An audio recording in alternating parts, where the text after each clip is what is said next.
Thank you, and good morning, everyone. There is a big difference between Europe, where I would say the demand for electricity or energy is sort of stagnant, but of course the incredible rise in demand of energy in emerging countries.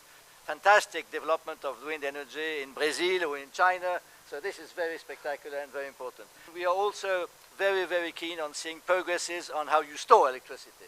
There was a very famous Czech of the OPEP, and in the 70s he said, Stone Age did not end by lack of stones.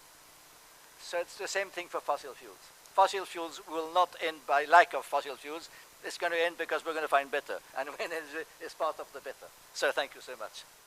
For meeting the 20%, they need more wind and solar.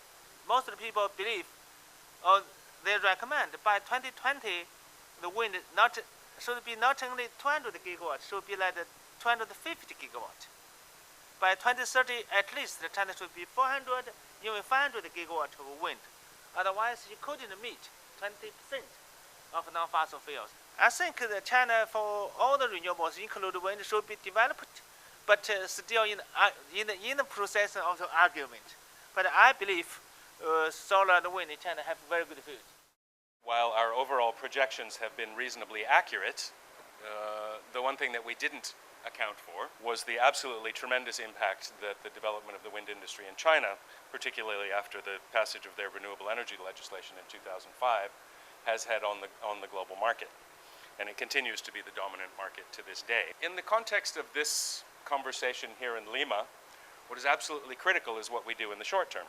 Within the individual model runs within the latest IPCC report and various others, the one thing that's absolutely clear is that if we're going to have a reasonable chance of staying within a trajectory which allows us to meet the targets of 2 degrees by 2050, never mind 1.5, then global emissions must peak before 2020.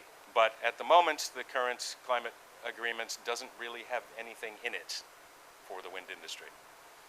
The Kyoto Protocol, of course, we took advantage of the clean development mechanism, and it made a significant difference in China, some difference in India. It was beginning to have make a difference in places like Mexico and Morocco. We're desperately waiting for what comes next.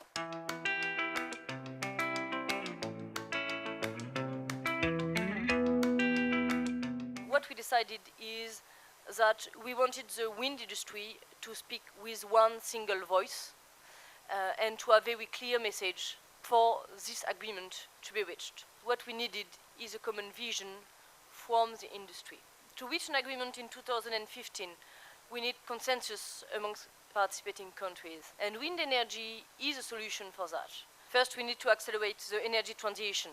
And wind is a very cheap way of accelerating this. We know that there's still a lot of emission from the energy sector, but there's also lack of access to energy in lots of countries, and definitely a lack of access to electricity even more. And wind is also a solution to that, because it can go in remote areas, it can be installed quickly, and it creates jobs locally. It makes economic sense to act now, and to make sure that we have ambitious targets for that.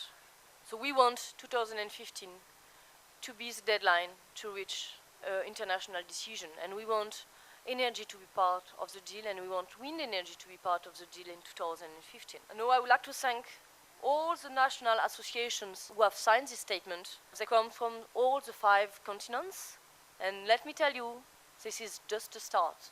It will go bigger and bigger from now to Paris, and we want to make sure that all these national associations carry on the message to their governments, to the negotiators, but also to the public opinions of their countries, because we want to participate in create a momentum for change and a momentum for the COP21 in Paris next year.